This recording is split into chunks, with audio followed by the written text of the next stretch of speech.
And like it was playing like in my head, I was hearing like this wild music, like from an Indiana Jones movie, like when the Rock's chasing him.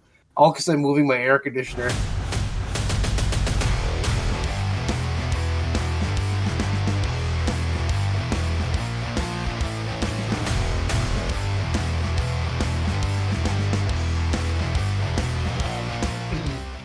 It's been a while, so I gotta... Hello, everybody, and welcome. This is the BREWDCAST. I am, as always, Bud Robinson. Up here Easy is... for you to say. It's not. Up here is Leon Robinson. Say hi, Leon. We did our bit. My stupid internet cut you out, but we did our bit. And up here is Town. How you doing, Town? Golf clap down. Very happy for you guys. Nice little gentle clap. They said the thing. I mean, Leon has been on point. I have not. I needed that 2 weeks. No. Leon has not been on point. Leon is a dumpster fire inside of a train wreck. Hey, me too. But I appreciate the vote of confidence, friend. I'm perfect. I don't know what you guys are talking about. Oh, well. I mean, we can't all be Town. We were speaking on me. So, we have not met up. Frederick is fantastic. Mm-hmm. We have not met up in 2 weeks. Really? 3 Yeah, weeks. shut up. So, we would normally go over... we missed Full Gear, so we didn't get a chance to go over Full Gear. Pause. Full Gear was awesome. Full Gear was awesome. I thought maybe it would be fun to go through the things that have happened since we last spoke, because there's been a lot. And if y'all want to jump in at any point, you can, but I thought I would just rapid fire go through what happened. Go. Do it. So first of all, Ospreay came to AEW. He's got to finish up his obligations to NJPW. Knew it would happen. Tony Khan made an off-brand G1 for Daniel Bryanson. No, Bryan Danielson. Otherwise known as the Continental Classic. It's cool. It's just weird. Hangman and Swerve put on a snuff film. Version of the G1. It's essentially that. Daniel Bryan was like, I can't leave now because I'm so good. I do so much for the company. And so Tony's like, well, I'll just make you a G1. Katsuyori Shibata lost the Pure title and has left the country urgently. I haven't heard any further news on that. Shit. Bryan Danielson injured his eye socket. Yeah, I'm not sure what happened.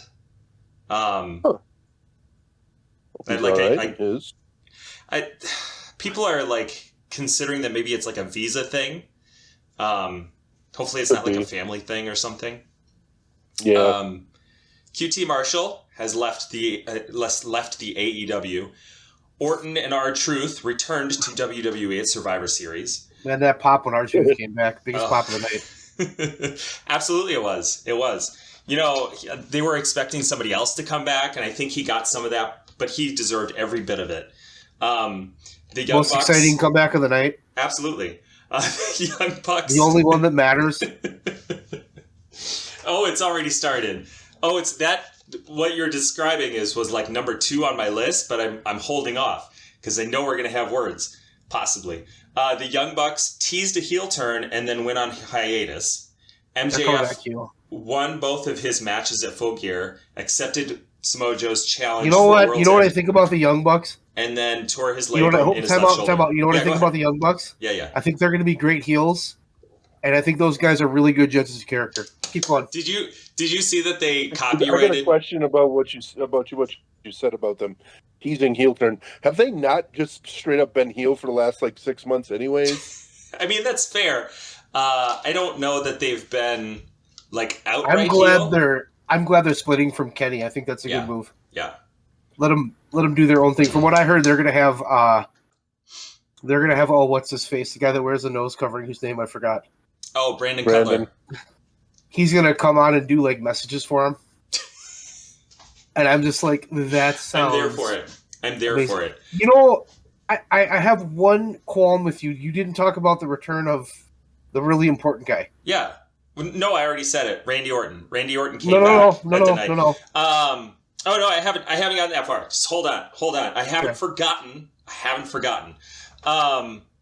In fact, it's You the meant next like- thing. It's probably the most important one.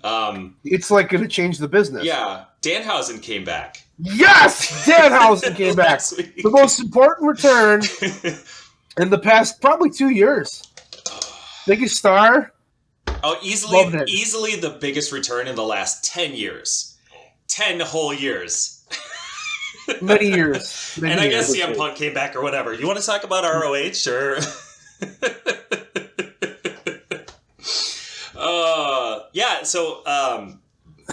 this is the thing I thought we would probably talk the most about is CM Punk returning at Survivor Series. In a weird... They did the same thing that they did with Bray Wyatt. End credits. Where he came out during the credits, essentially. Like all the matches were done, and he came out and he's like, "Hi," and then he went home. Like it's weird. I don't know why they do that, but whatever. Man, that Raw promo he cut was so amazing. So riveting. He did such a good job. Okay. I can't believe what he said. Leon, I would love your take on this because you are still, bless your heart, a big old CM Punk mark. And I have some of that in me too. I will admit that I am the Seth Rollins. Okay? I will admit that outright. However, you harbor more, so I'm curious about your take.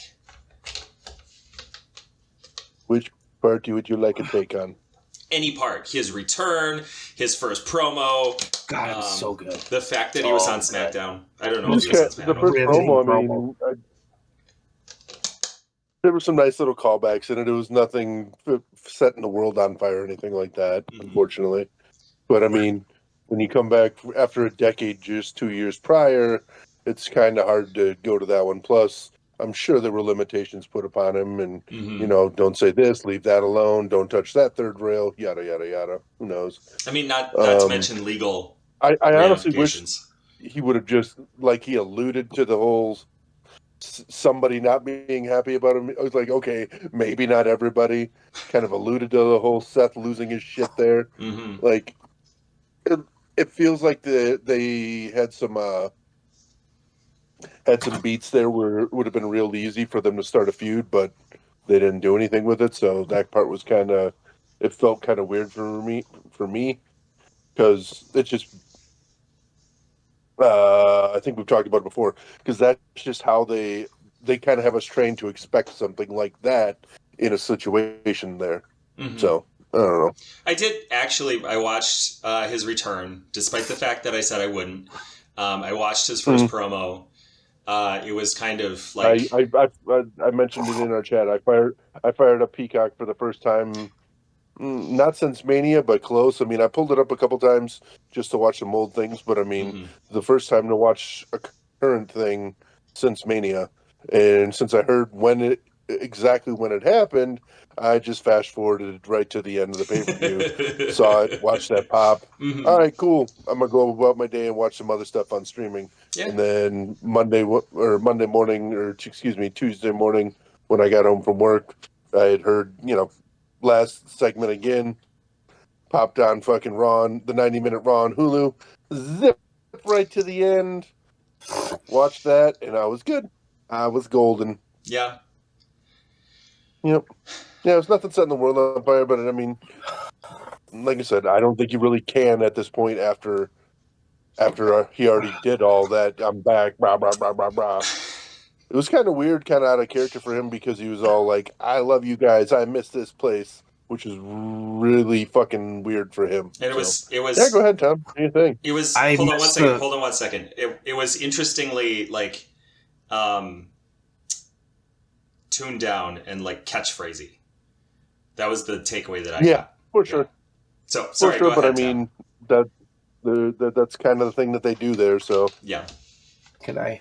Yes, I'm sorry. I just want to get my thing in. Okay, first of all, I missed the part where he set the world on fire in the past 3 years. When was that? Because as I recall was him getting hurt constantly. He had one moment where he cut a really good promo, and then he was hurt. Please, that fucking... It made actual newspapers, but sure, let's pretend that it was nothing. He did that. That was great. That moment was great. But then after that, I don't think he delivered. And we've had this conversation, and Bud has agreed with me that his run on the AEW was not that good. But I have also said that his work with MJF was top. His work with MJF was good. I have a moral dilemma with CM Punk.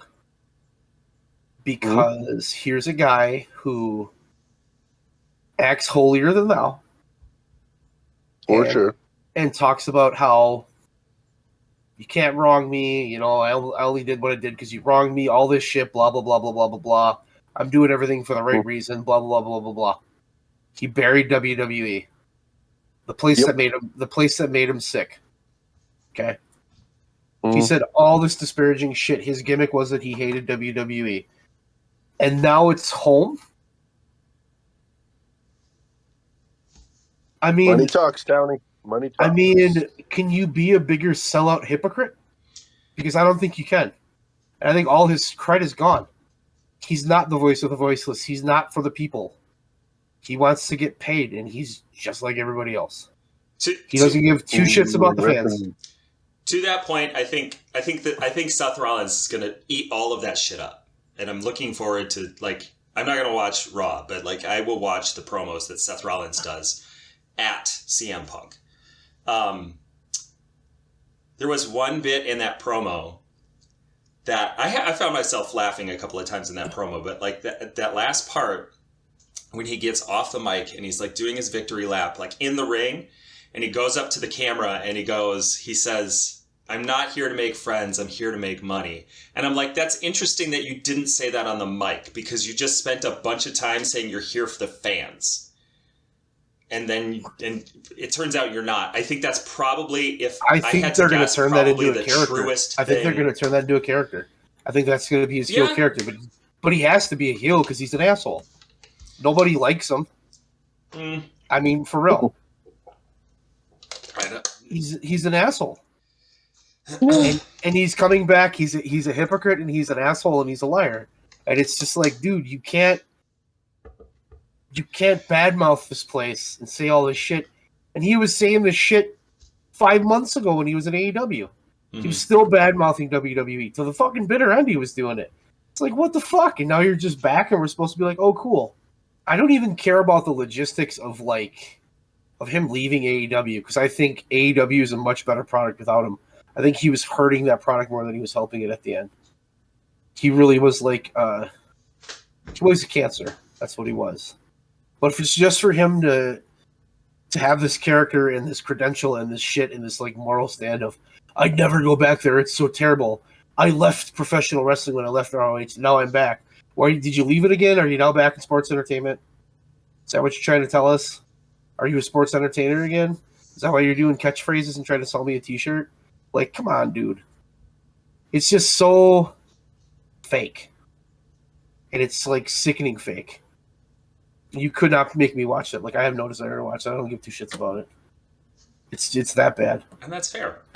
I think that's fair. Like, we as professional wrestling fans were expecting something out of CM Punk that he could not deliver. Correct. And now he's gone back to the place. Let's be completely honest, though. Like, him being in WWE, despite all the shit talking he's done, is probably the best place for him right now. Like, I didn't joke. Why do the idea of like Impact? You know, it'd be really cool if he went to Impact and like did all of this shit. Oh, you'd have ruined that but place. I think that was because I wanted him to be this guy who brought up the wrestling biz, who like did this stuff that he has no desire to do. Like he's not him. He's going into wrestling, as it turns out, totally fake. For the paycheck. Fake. Like, it's not for the wrestling necessarily. Completely fake. That's disappointing. It's disappointing because we got behind a guy in 2011 that cut a promo that felt so impassioned and so legitimate. And he's a doucher just like every other guy. He's just there for the money. That's disheartening. Him going back to WWE is disheartening. That's all it is. Because he fed the fans that followed him this lie. And he kept us hanging on because he said, oh, I'm this. I'm the voice of the voice. I'm this. I'm that. He doesn't give a shit. He gives a shit about getting paid. He gives a shit about himself. That's the problem. And that's why I don't care. I don't care. I didn't watch it. I won't watch it. It's not for me, and that's fine. And that's great. And I hope they have fun when he, fucking flips out there, because he will, because it's his track record. He flips out everywhere. If you think he's not going to flip out in the E, because there are adults there. Let's see what happens. Because I give it a year, I give it 6 months, and something's going to piss him off. And he's either just not going to show up, or he's going to do something, or he's going to say something, or he's going to create drama. Because the dude cannot help himself. He just creates drama. Because he takes shit too personally. Because he's got such a high opinion of himself. I thought about this. This is going to piss Leon off, and I apologize, because I'm not trying to piss you off. I'm really not.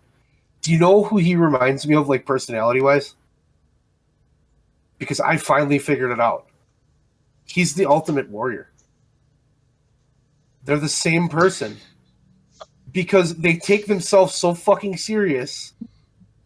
They can't handle it when somebody fucking says something to them or does something. And they act in a very similar way. He's just like the fucking Ultimate Warrior. They're very, very similar in that regard. Well, that is what Tom thinks. Leon's not happy. I'm not talking politically. I'm not talking the way they outwardly act. I'm not saying like he runs around and has the fake world that the Warrior had. But the way they handle those interpersonal relationships and the way they feel when somebody like goes against their beliefs or like what they say, they're the same fucking person. They're very similar. They're very, very similar. Maybe we should put some more face paint on. I think as a human being, I'm totally behind CM Punk. Like, I want him to be happy where he's at. And I hope he makes a decent paycheck. If that's what he's there for, cool, fine. Like I said, like you said, Town, like, I'm disappointed that that's what he's there for. Because I think there are people in AEW who are not there for that particular reason. But he claimed he was never there for the paycheck. That's really all this is. It's money. He just wants money. Which is fine, but then just say you want money and move on with your day. Don't pretend that you're some kind of like fucking messiah for the people who are disgruntled with wrestling. Because you're not. And you never were. You had one shining moment in 2011 that you've been riding for, 12 years. That's all you have. And you haven't done, what have you done since then? You walked away and left. And then you came back. And then you beat up the Young Bucks. And then you fucking beat up fucking Jungle Boy. And then you went back to the place that made you sick. That you talked all that shit about. And had a lawsuit with. It's like, come on, dude. What the fuck? I'm not mad he's there. I'm not mad like, oh my god, that fucker left AEW. Like, that isn't where I'm at. I'm like, you pretended to be this thing to these fans, and you're not. You're just like everybody else. You're a shitty human. You're a vindictive human, and you only care about money. You're greedy. That's all it is. He doesn't love the business. He doesn't care about the business. He cares about money. That's all he gives a shit about. And the sooner that everyone accepts that, the sooner we can move on with our day. It's really all I have. I think the two of you represent perfectly the spectrum of like. I don't think I'm on the spectrum at all, because what I'm seeing, because oh my god, I love my social media. Great. What I'm seeing is people are either, well, he's finally back where he belongs, and he's finally come home, and they're the marks.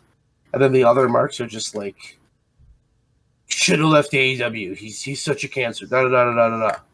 So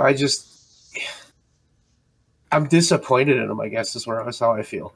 Because I just feel like everything he said and everything he did and what he portrayed just wasn't legitimate. It was not legitimate. And I should have known he's a wrestler working. But for him, it was like he's trying to portray that he's not. He's something different. He's something different. He's not. He's just like everybody else. And when you make him just like everybody else, then what he does doesn't seem that impressive. Because he hasn't really had a match that's blown me away in a while. He's been hurt. His promos have been... So it's just like, okay, you're just a dude that was popular 12 years ago trying to hang on now. Cool. Got it. So do we want to talk about Full Gear now? Do you got any rebuttal to that one? No. I didn't really tear into Punk, I think, as bad as you thought I was gonna. I think my view is a little different than probably what you guys thought it was gonna be. Because I don't know. I know, Bud, when we initially talked about it, you thought I was mad that he left AEW. Not the case. I'm very happy he left AEW. Because they're better off, like I said, they're better off without him. And he didn't want to be there. Let's not kid ourselves. That's true. So it's just like to go there and to call that home after all that shit is just so disingenuous. You know, and I know they're thinking bringing him back is going to pull in some of these fans like us who are kind of like, your product sucks, we don't want to watch you, we're tired of you. But I'm not seeing it. Those Punk marks will go because they're marks, but other than that, it's just, I don't know. I don't think it's earth-shattering. I don't think it changes anything in WWE. Who do you want to see him wrestle? I don't really want to see him wrestle anybody. You know what I mean? Like, oh, he's going to have a feud with Seth Rollins. Cool. I mean, I want to see the story behind him and Seth Rollins. I want to see the story between him and Shinsuke. I don't necessarily need to see them wrestle. No, because that's Punk. I don't want to see Punk wrestle at all. Interestingly enough, like this links back to QT Marshall. He did an interview where he said that AEW is becoming very much like NJPW in that they focus less on storylines, more on the in-ring work.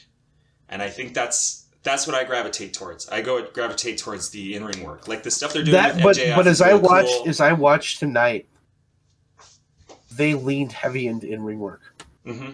Tonight, they went away from a lot of promos, a lot of segments. Yeah, they leaned way more into, other than Edge saying "fuck you" on live TV, which is just glorious. That was go fuck yourself. And the MJF thing, but it was just like they have nuggets of it. Like they have little bits. Like minimal. They have MJF. The thing with Swerve and Hangman, there was story elements to that, like promos and they really leaned into it though. They're obviously, I mean, they're reeling. That was a big loss for them. Mm-hmm. But I think long run, I think they're going to be just fine. Yeah. I think they're better off than they were when he was there. Because when he was there, I think Collision was such a weird show. So. Yeah. However, now it's just become another Dynamite, and that kind of bugs me too. We'll see. Yeah. Like, the one thing they're doing is they're putting different people on there, which is good. Yeah. Having the different colors of the tourney on each show, I think, is awesome. But I don't know. I can't get excited about WWE, and this doesn't make me want to watch. This one just feels like, wow. I'm not going to spend money on Peacock. I'll watch the YouTube videos. I want it. Like, I'm interested in what's going to happen, but not enough to, like, I'm probably not going to track it as much. I would love to say that I'm just done. I guess my big thing is, like, what's the shelf life on him? Because he popped a rating this week. I don't have any doubt in my mind. Huge rating. Absolutely huge. But what's that rating going to do in 3-4 weeks? What's it going to do in 2 months? What's it going to do in 6 months? I don't think it's going to have much of a change. We'll just have to see. I don't think he adds anything to that company. And I think he alienated a fair amount of his fans, too. And I think that happened. I think with his behavior in AEW and then this, it's like, you preach, dude, that place is evil and you're back. It's like you went back to the fucking dark side. What the fuck are you doing? That's my real struggle with it, because all the shit he said, because I listened to him. And I think that the three of us kind of sit there and you hear what he's saying and you can see it, and that's kind of how we felt. He said what we were feeling. And that was why we all latched onto him so hard, because the three of us did. For me, with that promo changed the business for a little bit. It really did. But then it didn't go anywhere, and then he just left. So it's just like, I'm going to counter you a little bit on what you just said. You said it changed the business a little bit, and I'm going to counter you on that. I think it changed the business a lot. I think that promo, if that promo doesn't happen, Daniel Bryan doesn't get as big as he did. And I think if Daniel Bryan doesn't get as big as he did, we don't start paying more attention to, like, people who are like deep into wrestling, they're paying attention to NJPW. They're paying attention to this other stuff. But like, you don't necessarily get Chris Jericho going to NJPW and wrestling Kenny Omega. You don't get this added attention to other companies. Why did that affect that? I mean, that made wrestling outside of WWE more popular, closer to mainstream. But I look at a guy like Jericho, and Jericho's always known about NJPW. I think he was just doing shit because he wanted to do it, and I think he knew Kenny Omega was big. I don't think CM Punk affected Kenny Omega's rise, and I think Bryan Danielson was a star they weren't going to stop. You know what I mean? He just got hot. Now him leaving, if he wouldn't have left, I don't think Bryan wins the main event at WrestleMania 30. Potentially, because they would have just had him fight Sheamus. Because that's what he has to do. I think that promo opened the eyes of a lot of people who were hardcore WWE people to the stuff that is out there that normally, like, the mainstream audience. Okay, I'm speaking for the mainstream audience. I'm speaking for me, actually. Like, I would not have paid as much attention to NJPW, ROH, PWG if CM Punk hadn't name dropped federations outside of WWE. You know what I'm saying? So I don't think that I'm alone. I don't think I'm the only person. And I think more people who were stiff on like the mainstream wrestling paid more attention because of what he said to the stuff that was happening outside. Maybe. He changed. I mean, he made a change to the business, but then after that it became, and you can argue that he never got a fair shake, and I would not argue that point because they never really ran with him full bore. But by the time he left, and then when he came back, it was like, I feel like the business passed him by. Is that possible? Because I think it did. I think him being gone that long and he came back, it was a world that he wasn't used to and a world he wasn't ready for. And now it's just, I just go back to that Cole Cabana podcast and you listen to that and you just listen to the hatred and the anger in his voice. And it's like, dude, how are you going back to this place? How are you doing this? For all the things they did, for all the shit that happened, you're going to go back. Do you want to talk about Full Gear? It's fun to talk about CM Punk. That's like 90% of this podcast, but we could talk about other things. I don't know if there's much. I mean, we kind of touched on it. I think everybody's kind of where they are. Leon, are you going to start watching because of him now, or are you just going to watch him later on Hulu? Yeah.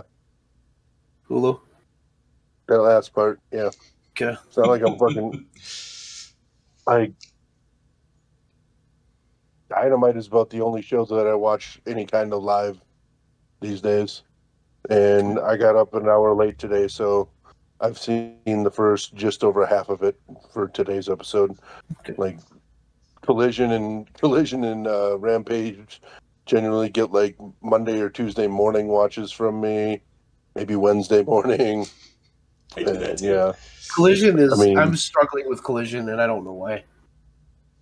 I never remember I'm doing something else, especially right now because like all the good college football games are on this weekend, so it's like I know I'm not going to watch Collision. There's no way. No way. I think it's also just like this is going to sound strange, but it's a weird time. Like it's not a good time to have a wrestling show. Just like it's not a time that I wish it was on at like to watch 5. wrestling. I wish it was on from 5 to 7, then I would watch it. Yeah. Put it up against Raw. Yeah, that's when I watch Dynamite usually, 5 to 7. But got up late today. Wonderful. Do you want to talk about the Full Gear? Yeah, let's talk about Full Gear. Our CM Punk our CM Punk fight didn't really get off the ground. We just kind of all said our piece and went on. I mean, I kind of expected that's what it would be. I accept your opinion on him. I mean, I disagree with parts of it, but I mean, I'm not going to fight you about it because we both got our stances on it. And well, what's the fun in that? Do you not think he sold out by going back? Oh, for sure. Okay, that's my main. That's I'm my main. Like I said, I'm not going to argue it. I just don't think it as passionately as you do. I'm just like, I want He's a dude that loves professional wrestling. I enjoy what he does. Money. Yeah, duh. Who in fucking professional wrestling doesn't? The Young Bucks, because they're better than Punk. See, now you're just poking the bear. Yeah, they don't like money. Uh-huh.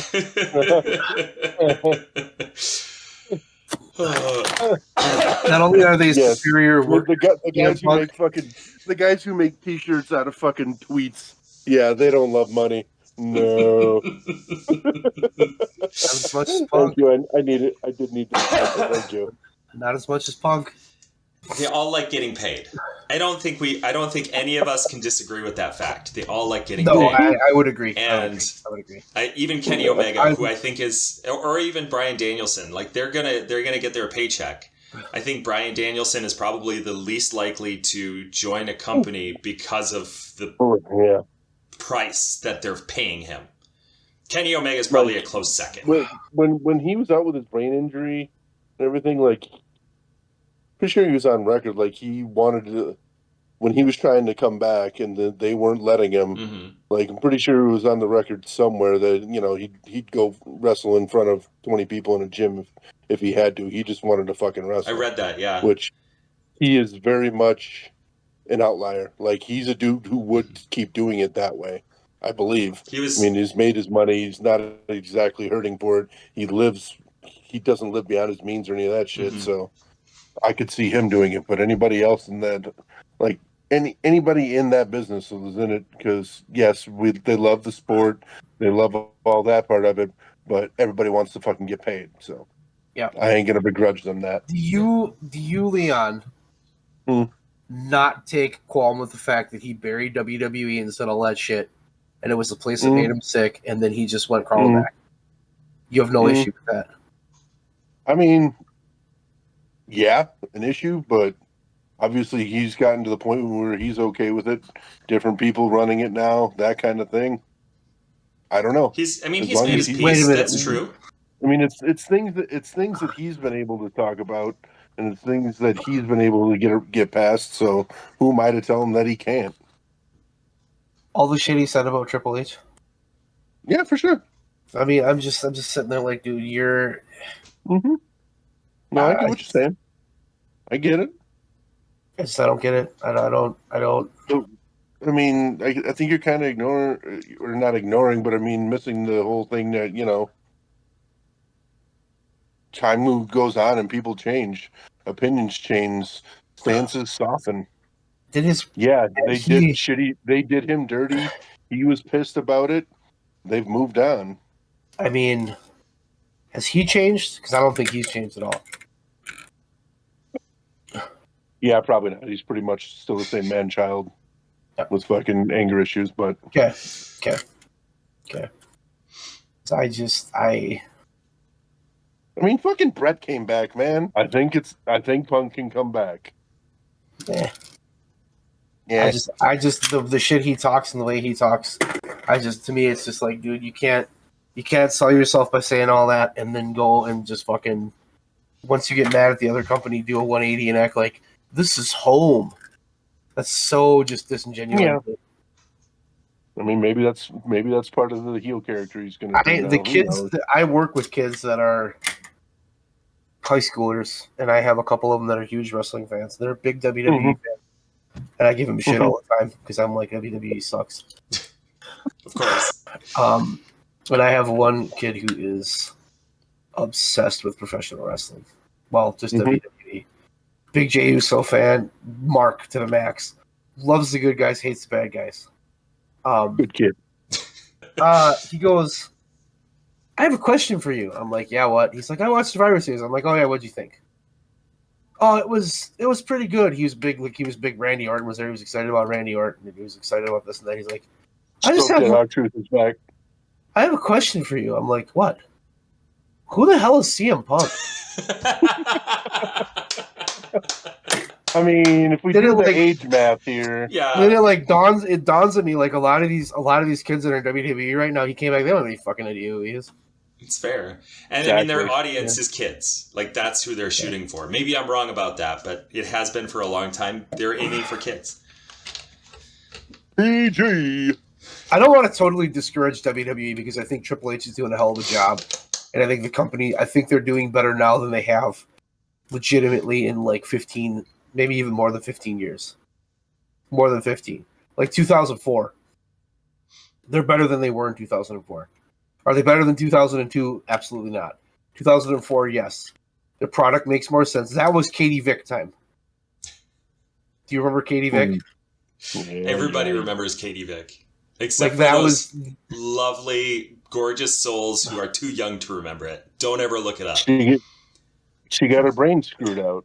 Why? You didn't have to tell us. throw the spaghetti at the screen. I think they're doing a better job than they did in like 04, 05, 06. I think the product makes more sense. I think the quality of matches is better. Mm-hmm. One problem I have with them still is they have a very set way of doing a match.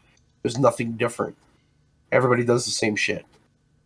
Don't like that. I get why they do it. Mm-hmm. I understand it. I understand what they're trying to do. They're doing better than they have in a long time. And they've managed to make a couple stars. Cody Rhodes, the Uso guy on Raw.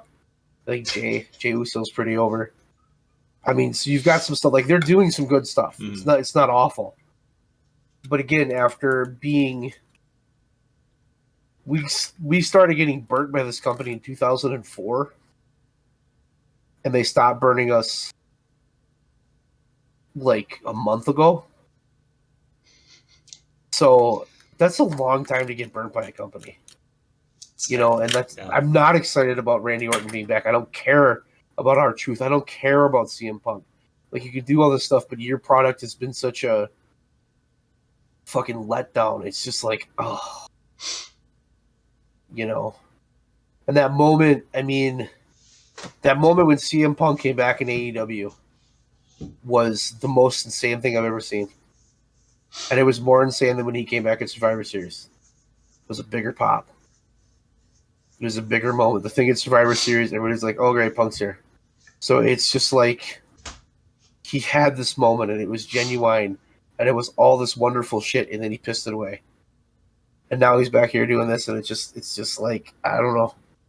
Everything he's doing right now just feels so disingenuous to me. The Leon likes it.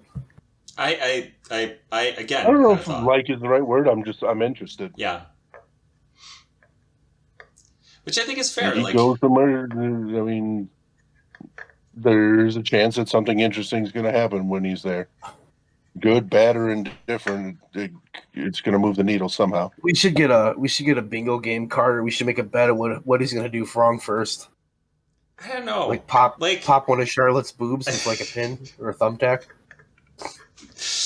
I look at the situation and I think, I guess the reason I'm not quite as hard on him as you are, Town, is that I look at the situation and I think, here's a guy who spent a very long time wrestling and he does it really well. He can make a good paycheck at it.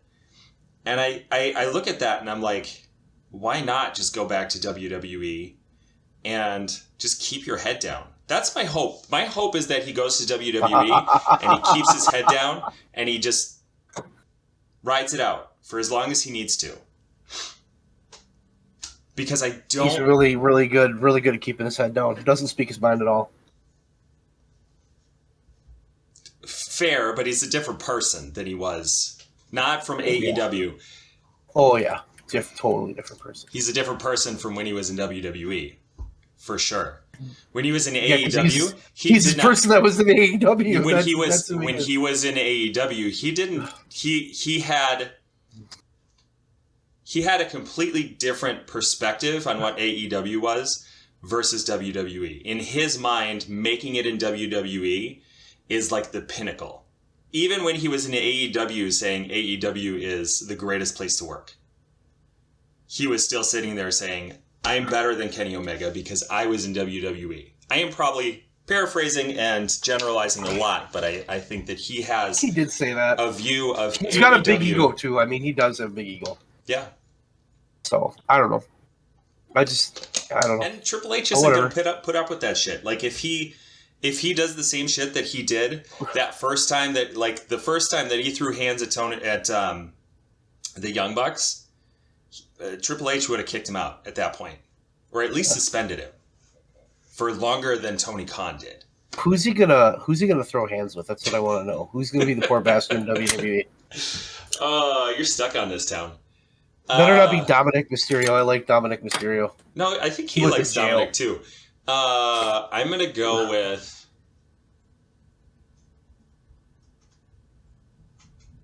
I don't have any idea. Drew Gulak. I don't know half. I don't even know who that is. I know that's a person, but I can't picture his face because I've never watched a video with him. So I'm not. Fair. Maybe I shouldn't guess. He was one of the ants. I think he was with Orange Cassidy. He was one of the ants. Oh, okay. I didn't know. I believe he's basically like an unofficial trainer at NXT too. Yeah, he's pretty good. Okay. But I don't know who's on that roster. But he'll piss somebody off. I'm confusing him and Nice in my head. I can't differentiate. They're both really similar looking. Whatever happened to Tony Nese? He's just not around. I feel like he had a title match recently, but it was like a weird title that he wasn't even in contention for until that night. Like the Intercontinental title or something? I don't remember. Well, it's the wrong company, bud. That's the wrong company. He's an AEW guy. The Intercontinental's WWE title. Oh, I meant the International. Could be. I don't remember. I don't know. You want to quickly hit the pay-per-view? Full Gear. We did the Full Gear. So we had 0 Hour. Eddie Kingston versus Jay Lethal. This was a pretty good match. Didn't see it. I did not see 0 Hour. Okay. Well, how dare you? Neither. It was a pretty decent match. Kind of predictable. And then we had Castagnoli versus Buddy Matthews. Awesome match. Slugfest. Pretty decent. I heard that was good. Then we had the Guns versus MJF and Samoa Joe for the ROH tag titles. Which is cool. Like, it has been so long since I watched this that I don't remember my exact takes with any of these. Like, this was a good match, but it wasn't the best. Cole coming out was cool. I enjoyed that. And then he got jumped afterwards. They hurt his leg. And apparently his shoulder. I think his shoulder was previously harmed. That was, I was being stupid. And then we had the Patriarchy versus Copeland, Sting, and Darby. The children singing the Patriarchy's themes, or Christian Cage's theme song, essentially. Loved it. Fucking creepy. It was so Christian weird. Cage. We don't deserve Christian Cage. He's so good. He's so good. The promo that he cut tonight was just like, oh my god. It's just so fucking perfect. It was just. When he said you grew up without a dad, the crowd just, oh my god. That was fucking amazing. I'm not your dad. I'm your brother. Good. Oh. That match was fun. That was a good match. It was. Darby took some ridiculous bumps. What's new? Yeah. He's climbing Mount Everest. Yeah, he is. That's the. And then that might be the dumbest thing I've seen him do. He's gonna jump off of it. Do a coffin drop on the Swerve. Or Samoa Joe. It would be better if it was Samoa Joe and Samoa Joe just walked away. And Samoa Joe on his couch eating fucking Cheetos. Whoa, what the fuck? That might be and then Darby did a swear for Sting. I enjoyed that. When Darby got on the mic afterwards and he's like, let's have a fucking round of applause for Sting. This is his last one. Who's he going to fight in his last match? I still think it's Darby. I think it's got to be Darby. It's like the perfect... He has an undefeated streak, from my understanding. Yep. Give Darby that win. Because Darby has... have old man Flair in his corner. Oh, God. Yeah. Flair cut a promo tonight, and I think Flair was drunk. I know Flair was drunk. Dude, he was always drunk. There was a part there where, like, there wasn't a word. He said a bunch of different syllables, but I could not discern a single word. It was a good 5-6 seconds straight. He was still talking, lots of syllables, no discernible words. See, I was going to say that he did surprisingly well in that promo for a 73-year-old man. But you're right. He spent a whole 6 to 8 seconds saying syllables that were not a word. No word. No actual discernible words there. Like, goddamn, Rick. Like, I did enjoy Christian kicking him in the nuts, too, in that match. That was fun. Oh, yeah. That was fun. Right in the baby's arm. That match was fun. That was just a good match all around. It was. I very much enjoyed it. I also liked last week when he renamed Luchasaurus to Kill Switch, and then he turns to talk to the other guy, and he's like, "All right, He turns and he gets down on his knee. Stand up! Don't ever let anyone tell you to get down on your knee in front of them." And I'm just like, "You fucker! Holy fuck. You fucker!" No, he's a fucking fantastic heel, and he's the best. He's a wonderful piece of shit. I cannot wait for Luchasaurus to return, or to become face, and to fucking turn on him, because it's going to be glorious. I loved, like, Luchasaurus had to be laughing under that fucking mask, right? Because I would have popped. I would have broken up. There's no way I couldn't have. Mm-hmm. I would just have been like this. Oh fuck, that's so funny. Don't ever let another person tell you to go down on one knee. You're better than that. Fucking Christian. That was good. So then we had Tony Schiavone interviewed the Bullet Club. Keep that name though. What? I don't think you'll keep that name. I hope not. No, I mean, it's a cool name, but it's kind of generic. Luchasaurus is way cooler. The crowd also chants Luchasaurus. That's part of the shtick when he turns on him. Yeah. So. Okay. And then we had Orange Cassidy versus Jon Moxley for the international title. This match was good. I enjoyed it, but I was stunned at the way it ended. Fucking 5 orange punches. And a beach that part break. I was stunned that he won. Yeah. And I thought this match was quick. Mm-hmm. For what I expected from those two, yeah. It was. I think. It was 12 minutes. I think I think what they need to do is they need to have these two fight again, and then have it be like a death match. Yeah. Like a full on just death match. Because I think that's what Orange needs. He needs a death match. I agree. As does Mox. So. He hasn't had enough. I mean, he's done them in most of the match. That's true. Pretty close. Pretty close. And then we had Toni Storm versus Hikaru Shida. Also shockingly short. Yep. I feel like I'm going to keep finding that now. And she took the title. I was not surprised, but disappointed. As I said, I did not think she... Well, we had that conversation. I didn't think she was going to win the title. Yeah.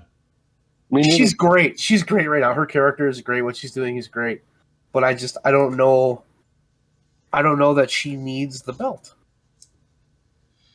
True, but Tony is notorious for wanting to get those moments. And that was a moment. Because they kept hyping that she was going to make her Hollywood debut or Hollywood return. Something like that. Yeah.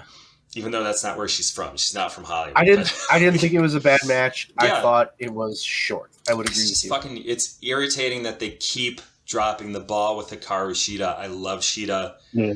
If you don't think she's ready for the title, don't give it to her. Like she's constantly a transitional it feels like champion. Almost every single time that she gets it feels like she's an afterthought. Yeah. Yep. And she ends up being just a quick transition. Mm-hmm. Yep. Which is unfortunate because she's fucking great. Incredible. Yeah. Incredible. And then we had Renee interviewed Eddie Kingston. I didn't think they had the Continental Classic at this point.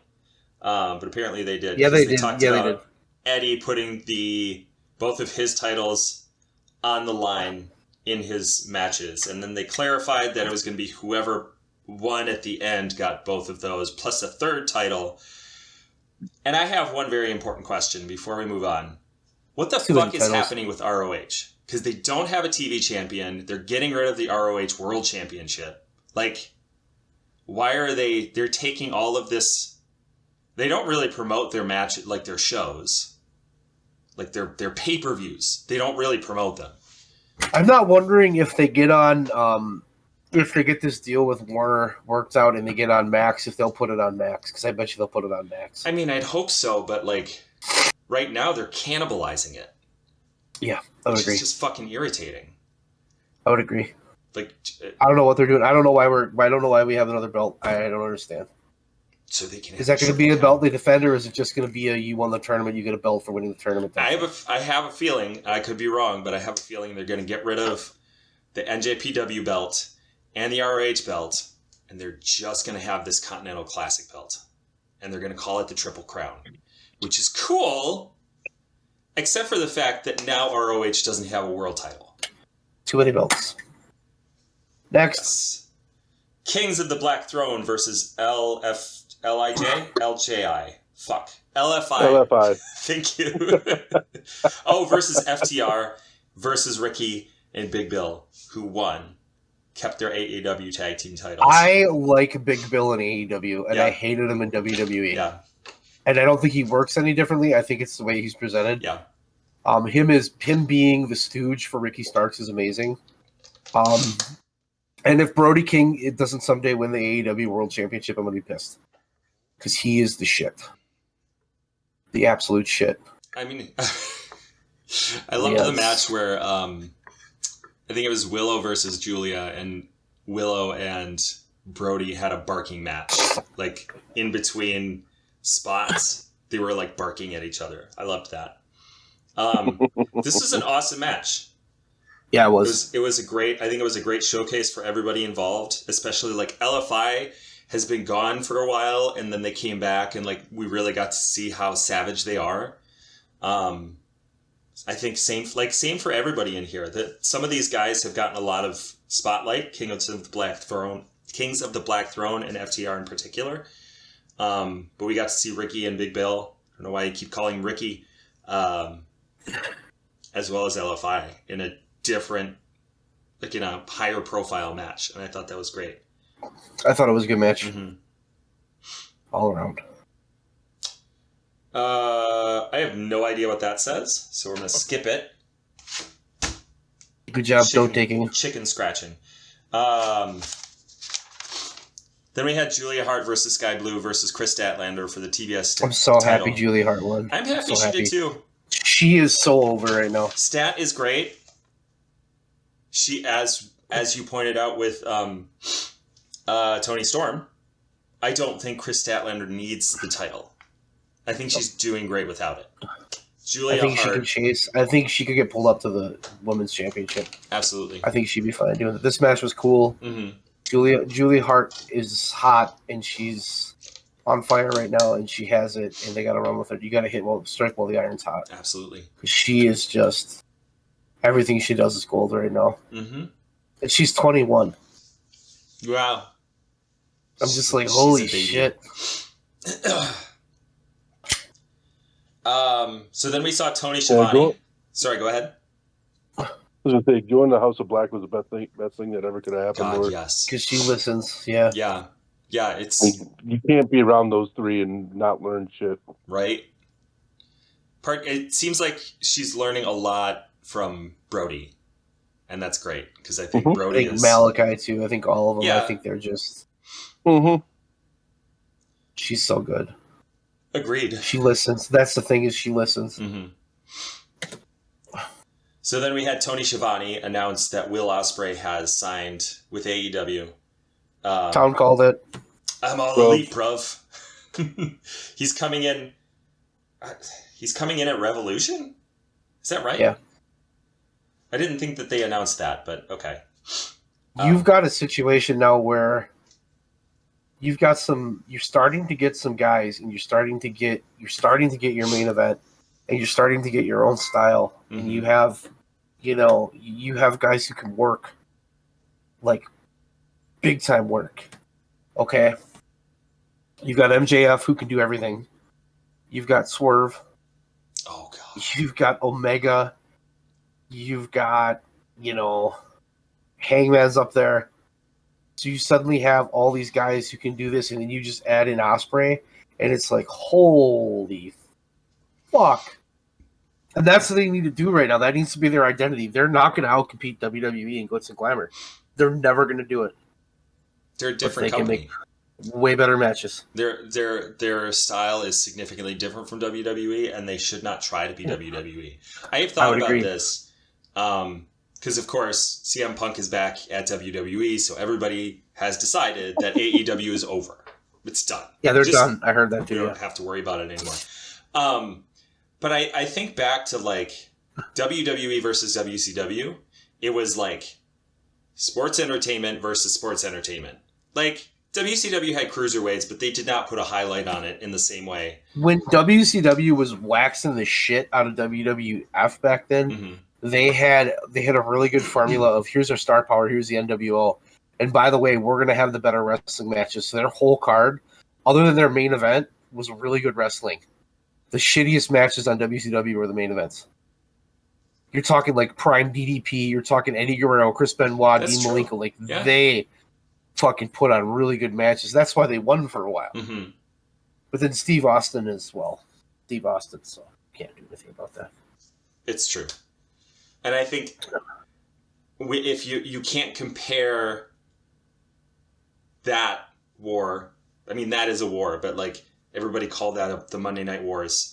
This is not a war. Like, this is AEW producing a different product and being damn good at it. And I think they need to lean into it over and over and over again. They need to lean into it, and they need to not do the other shit, because they are not going to win that war. Like, yeah, they're more like NJPW, but they need to lean into that, like you said. It needs to be more I would say yes. Absolutely. I would say yes. That's why they're the alternative. Don't be what WWE is. Be something different. Mm-hmm. Then, as a wrestling fan, be fucking happy that you have a choice. Mm-hmm. You know, in a perfect world, WWE would be watchable, and so would AEW. It's not a perfect world. Yeah. So after that, right. Swerve Strickland with Prince Nana, who's why did he come out during this match? Whatever. Versus Hangman Adam Page. I know why they did it, but like, gotta do the dance. I love that he did the dance just before he got slammed through a fucking table. Like, he was. I love that they had the dancers come out with them and do the dance. Oh my god! Yeah, that's right. Oh my god! Perfect. I watched this the day after, and a couple things got spoiled for me. I knew that Julia Hart won, and I knew that Orange Cassidy won. I was pissed about the Orange Cassidy one because I really wanted to be surprised. I saw nothing. I saw nothing about this match. Oh my god! And we're like 2 minutes into this match, and oh my god! I remember fucking. Oh, I had the main thing spoiled for me. I just had those two. I didn't know who won the main event. I didn't know anything else. Just Orange Cassidy and Julia. As far as Hangman and Swerve, I had the main things. Nothing. I saw a gif of that. Like, must have been right after the damn match. Wait, which one are you talking about? The stapler? Hangman? No. Vampire. Oh my god, yes. Oh my fucking god. I got home. Did we spoil that for you? I feel like maybe we did. No, nobody did. Yeah. I come home, I turn that on, I'm watching the show, and it was a good show, and then else I watched this, and I'm like, does Hangman have a fucking staple gun? What the fuck? And then he shoots a staple into him. I'm like, oh, that has to be. Oh my god, that's a real fucking staple. I looked. Then he just kept stapling him. Fucking cheek. He stapled the fucking picture to his cheek. I'm sitting there like, how do you go any higher than this? And then he got him in the fucking head. And he's just gigged and he's bleeding everywhere. And he's face down like that. And he goes under and drinks his blood. I'm like, what the fuck am I watching? And that was, this is insane. 5 minutes in, and it managed to get fucking crazier than that. I don't even. Christ. This match was this was a 5-star match. Mm-hmm. The in-ring action, the brutality, it was fucking crazy. It was the best. It was the best death match I've ever fucking seen. It was so fucking good, and it just never stopped. You keep watching the shit, and you're just like, holy fuck! It was just nuts. God! I forgot about the 450 splash. The 450 splash where he's covered in fucking glass. Jesus Christ. Oh, God. Yep. Oh, fucking hell. The barbed wire. When he hit him with... no, it's broken glass. When he hit him with the fucking chair. Oh, when he was on the top rope, and the rope comes down and goes in his mouth and yanks his fucking head back. And Oh, The big thing that I got from that part was like, holy shit, like because Swerve was smart enough in that moment to stop. Because if he hadn't stopped, fucking half of his face would be gone. Hangman would have suffered a terrible laceration at that. But he had the forethought to stop, let Hangman get it off his face, and then pulled it away. I was like, Jesus Christ, you two. This is amazing. They choked him at the end. That match was so fucking good. I don't even know what to say. That match, like, that's one I want to watch again. That was a good fucking match. I will absolutely not just because it was brutal, but it was a good match. That's the thing. Like, I compared it to New Jack, but it was New Jack in the best possible way because he was using the violence that New Jack would have done in those matches. It told the story. But telling a story with it instead of just mindless violence because it's cool. Which is, I mean, there's not anything wrong with that, but like they married the two together and that's just love it. Just love it. Give me more of that shit. It was good. It was good. So the next was the Golden Jets versus the Young Bucks. Good match. Knew it would be. Yeah. I knew it would be. There's no way they can have a bad match. I very much appreciated that they had the tantrum afterwards to like further cement the heel turn.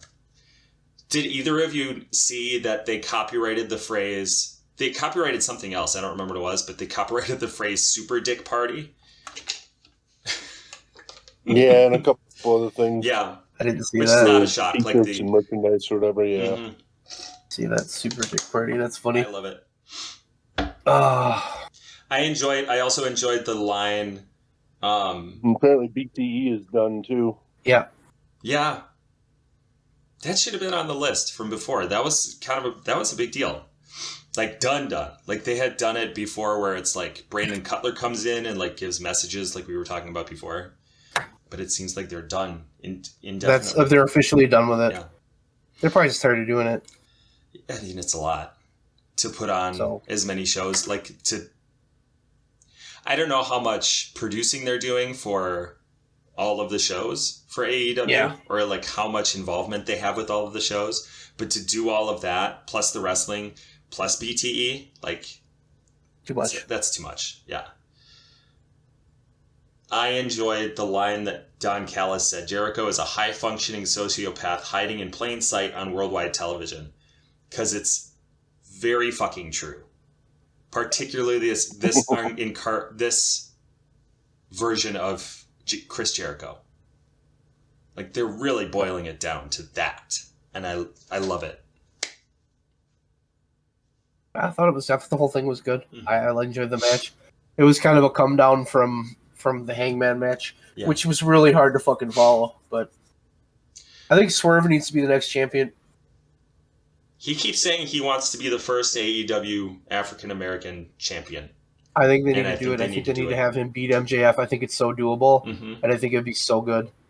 Especially now, he's put on some like muscle and weight, and like I think he can really. And he's still fucking quick. Like he hasn't lost any steps. The thing that they have right now is they're starting to get their own guys, which I think is better than having like a CM Punk or a Chris Jericho. You're starting to get your own guys that are getting their own shit going on, like Swerve. We all know who's behind that devil mask. Jack Perry. And when that fucker, I hope to fucking God he unmasks in Chicago. Because the heat he will get will be fucking nuclear. Mm-hmm. So. I'm down for that. Do it. I am too. Do it, Tony Khan, you coward. Okay, relax, bud. Okay. So then we had Adam Cole versus Jay White. Teased. And then MJF comes back in a fucking ambulance, which was cool. And then we had MJF versus Jay White, which is what we all... This felt so Sting to me. This felt like 1991 Sting. In fact, in 1991, Sting got attacked at Clash of the Champions by Lex Luger, and then he got taken to the hospital. Then he had to come back and fight Rick Rude. That's exactly what this felt like. Sting lost, though. He could have all... I mean, MJF could have very definitely been calling back to that.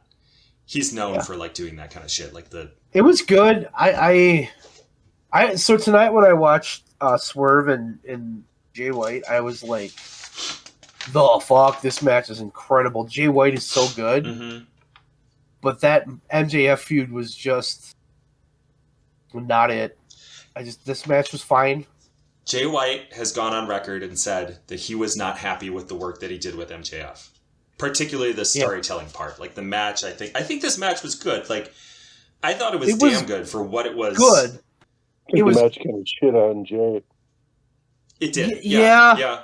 That's kind of what I got too. Because I think he lost an ass kicking contest to a one-legged man. Yeah, and that was kind of the vibe that I got, Leon. It was just like, you made this guy look weak the whole build-up. I said it the whole time that I didn't like the build-up. And it wasn't that I don't like Jay White, because I love Jay White. Like, Jay White, the Bullet Club, like, that shit's great. Those guys are the Bang Bang Gang. They're fucking awesome. But I just, like, the build was so weird, and he looked so weak, and then he went out there, and he hurt MJF, and da-da-da-da-da, and he was this cowardly heel, and then he just got his ass kicked. And outsmarted, and it was just like, oh, okay. Not only did he, but his two henchmen ran out and also got fucking taken out by MJF before he took him out. You know what I mean? So it's just like, I don't know. Wasn't a big fan of that. I thought the match was fine. Not the best match on the card. No. This is the problem, though. When you have a babyface champion like MJF, this is the shit that happens. This is what happened to John Cena. Avoiding that can be challenging, but I digress. Yeah, I didn't mind it. When I watched this match, I thought it was perfect. Like I thought it was close to as good as Swerve Hangman, and I've come down from that, but I still think it was a damn good match. It was a good match. I don't think it was bad. Seeing MJF at full capacity versus Jay White would have been an amazing. Like that would have been on par with the snuff film that Swerve and Hangman put on. Snuff film. But I didn't like the build. I just thought they make him look so fucking weak. And they have to be careful with that, because if you're gonna make everybody look weak at the expense of MJF, you know what they're gonna do. It's gonna become John Cena. Nobody's gonna give a shit. They're gonna turn on him, which is fine. If they turn on him, he'll just go heel. But you have got a unicorn situation with that guy right now, because he is arguably like the top star in the fucking business. And WWE said that he re-signed with AEW because they haven't talked to him, and he won't talk to him, so they think he already re-signed, which I'm pretty sure he did.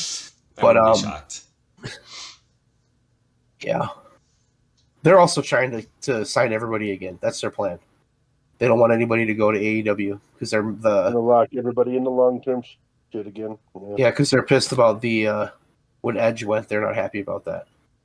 Well, he should have stayed here. We're the top company in the world. Why did he go there? I don't think McIntyre is going to stay. I don't think so. But I don't know that McIntyre is going to go to AEW either. I could see him going to NJPW, honestly. Yeah. Or even go to Europe, but there's not really any big companies in Europe. Yeah, but he lives there. I think he just wants to go home for a bit. He's made a fair amount of money. Yeah. Yeah, this run could be it for him. Why the hell not? Yeah.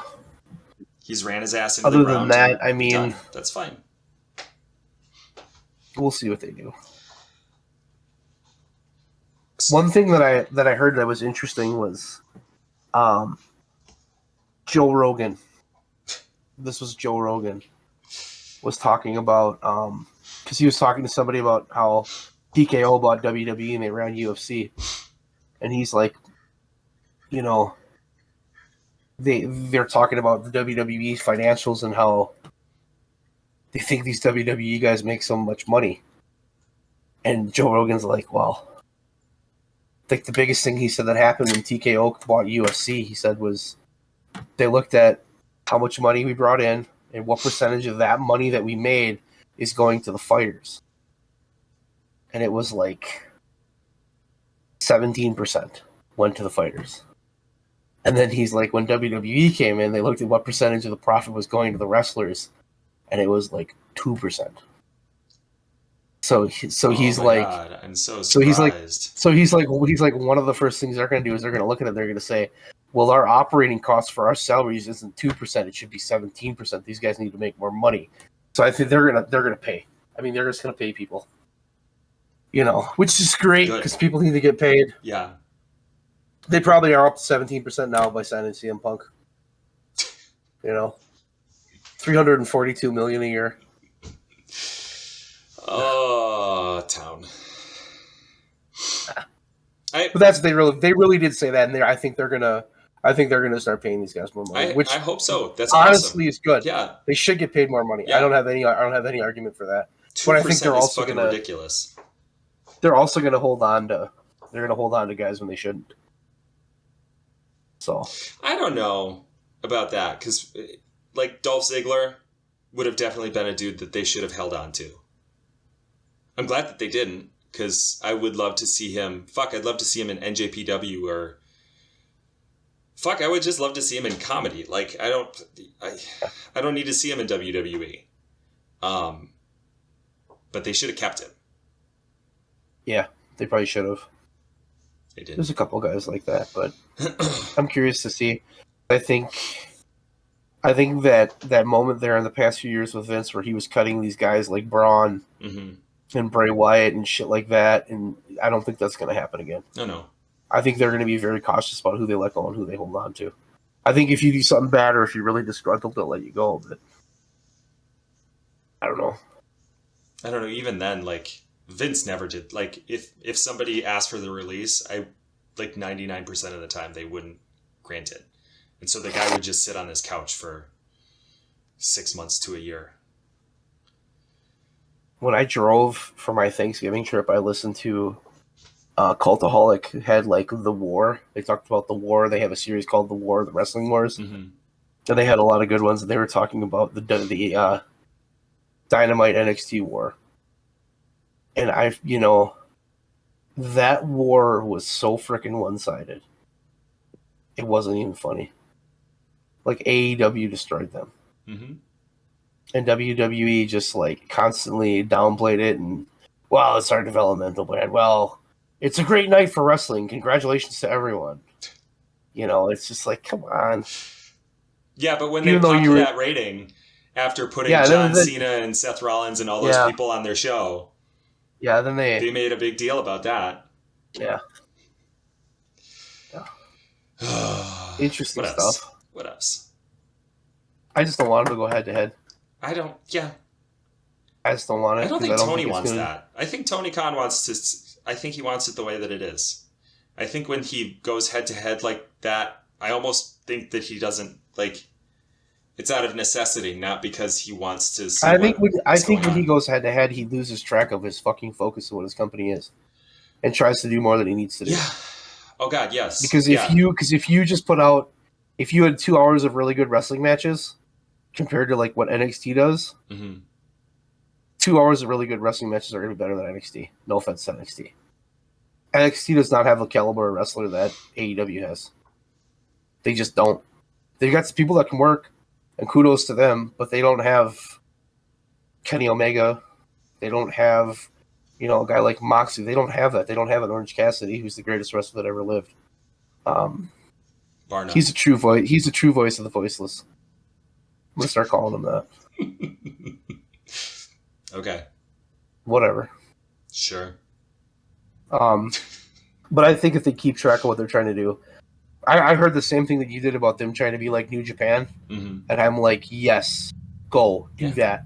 Get away from WWE. Don't do what they do. Because that's what killed TNA. And that's what killed everybody else. You can't do what Vince and that company is so good at it. They're so good at it. Wrestle. Put on good matches. Make me be like, fuck, that was crazy. And just give me a fair amount of Orange Cassidy and I'll be happy. And hire lots of vampires. Because that's like, I swear, like at least 30% of their roster is vampire. Mox, Hangman. I think possibly Swerve, but I don't know. I think Danhausen should have vampire teeth. I think Leon, do you have any final thoughts about this week? Do you want to say anything like I love CM Punk or anything like that? I like wrestling. Okay. Yay, wrestling. Wrestling is good. Yay, wrestling.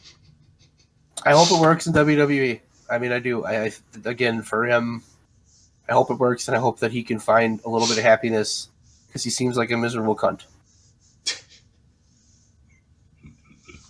He does. It's fine. I'm not trying to buy a dick. I hope he seems pretty miserable, Leon. I hope that it works. I hope he gets what he wants. I hope he gets that WrestleMania main event and steals Cody's spot and does everything he hated about The Rock. So yeah, fuck yeah. Turn them tables. I hope that he stalls Cody Rhodes' story even further. That's what I want. That's what I want. Am I being petty? Yes, I am.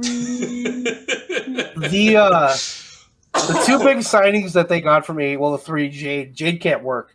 That's what they're figuring out about Jade. She doesn't know how to work, which we all knew. Like, yeah, no shit, she can't work. She's an amazing look. Yeah. Triple H kind of he had a comment where he was like, "We got to train her up a little bit or something like that. We got to get her in development a little bit." It's like, yeah, no shit. But they got Punk and they got Cody Rhodes, and then I look at AEW and I'm like, of the two people I wanted off that roster, Punk and Cody Rhodes. Okay, good. I'm cool with this. This is fine. It's fine. What are you gonna do? Love you, Leon. I, honest to God, though, I hope that CM Punk, Leon, gives you what you want out of him. I hope you get the shit he was supposed to give us in AEW that he didn't give us. I hope he gets that in WWE, and I hope it's watchable, and I hope it's good. Because I know you'll be happy, and I don't mind it when you're happy. That's a great I'll give point. you a little shit, but like I legitimately hope he has a good run, and I hope he keeps his head out of his ass, and I hope that he doesn't get hurt every 2 months, like all that. Like let's just hope he does good. That's shaking his head there. Comment on that one, Leon.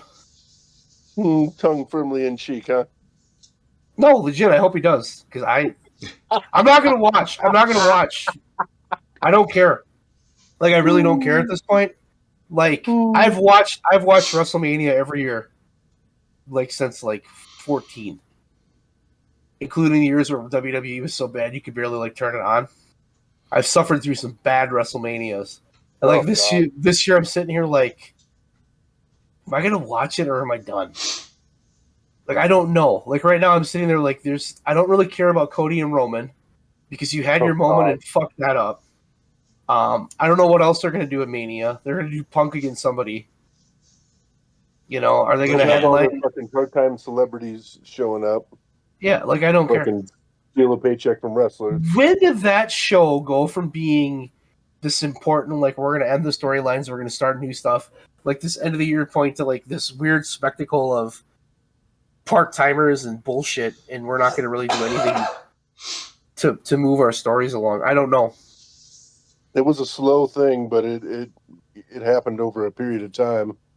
It happened so slowly we didn't even realize it was happening.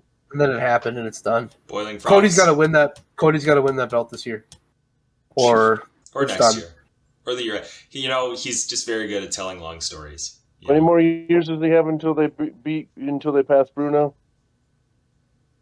Oh Christ! Bruno was champ for like 7 or 9, I think. 7 or 9. Sounds about right. He had a 3 and he had a. I don't know why they did that. I don't know. The other one was the second one. Yeah, first one. Fucking... You know the thing that I found most hilarious from that the Seth Rollins bit was that he was like, I got this belt, first person to get the belt from my understanding, like this particular incarnation, and he's had it for 6 months, and I'm like, you just did this. You just made this title so that other people had something that they could fight for. And now Seth Rollins is the only one who has it. Like, what the fuck? Let's just have parallel longest reigns ever. You all suck so bad we gotta get a belt that you can win because Roman's got the other one. Let's just take That's essentially what they did. Intercontinental title and put a plus at the end. It's the Intercontinental Plus, and now this is the title. This is the title. I can tell you what I want to happen at WrestleMania. I want Gunther to win the Royal Rumble, fight Seth Rollins, murder him, throw his corpse into a dumpster, and become the World Heavyweight Champion and chop the shit out of everybody for a year. And just fucking completely commit just atrocities. Because that dude, I will watch. He is incredible. Like, I love Gunther, but like, Punk goes, it's just going to be the same old Punk shit. I would enjoy watching Gunther like just collect all of the belts. I would actually enjoy watching that. Let him commit a trial. If I was booking this shit, I would have had Gunther killing people for 2 years, and my WrestleMania main event for night 2 would be Gunther against Roman, and I would have Gunther fucking destroy Roman. Like, just fucking murder him. Like, 9 minutes, tear through him like he wasn't even there. Win the fucking belt, and then just beat the shit out of everybody. Because that's the guy you could do it with, because he can actually have a wrestling match unlike Roman. And then let fucking Gunther beat fucking Bruno's record. I think I'd be okay with that. For as long as the matches are good. No, I wouldn't even do like long title reigns are great, but only to a degree. Like, have Gunther defend that fucking belt constantly.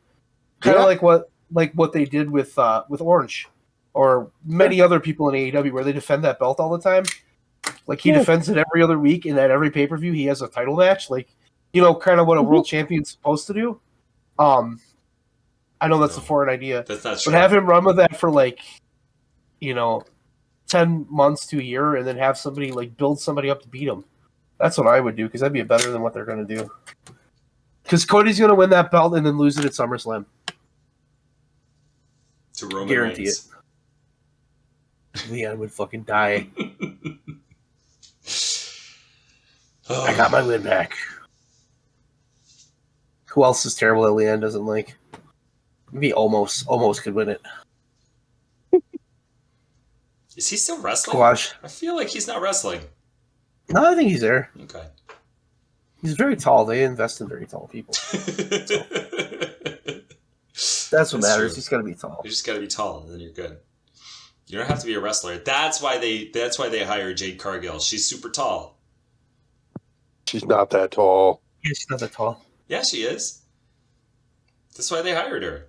She's 6'7". I feel like she's like 5'10", 5'11", something like that. I could be wrong. Maybe. Okay, I guess that was it. Bud, outro. I have been Bud. This has been Leon. This has been Town. And I'm doing this for now. And goodbye. I don't have a better outro than that. Bud's gonna do the na-na dance. That's the best outro I've ever seen.